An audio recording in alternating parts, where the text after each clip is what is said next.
જય માતાજી મિત્રો. તો આપણે આવી ગયા હતા ડીસા આવીને સવારના 6 વાગે ચા પીધી. આપણે જઈ રહ્યા છીએ દશામાં વિસર્જનમાં. A few moments later.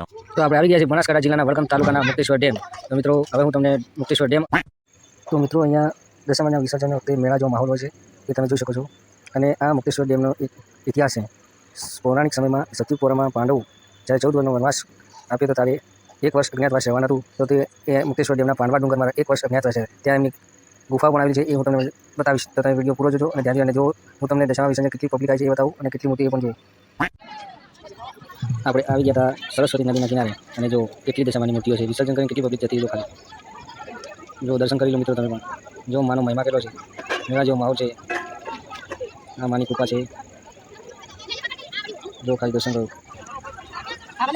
જો કેટલી પબ્લિક હજુ પણ પબ્લિક આવી છે. તો મેં પણ જય દશામાં લખી દો મિત્રો. 10 વાગ્યા પણ મિત્રો હજી પણ પબ્લિક આવી છે દશામા વિસર્જનમાં. અહીંયા દશામાની આરતી કરી રહ્યા છે અને તો મિત્રો કેટલી પબ્લિક છે તમે ખાલી જુઓ.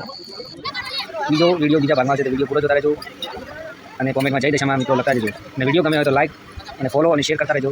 અને જો વિડીયો પસંદ આવ્યો તો ચેનલને ફોલો કરજો. જય માતાજી મિત્રો.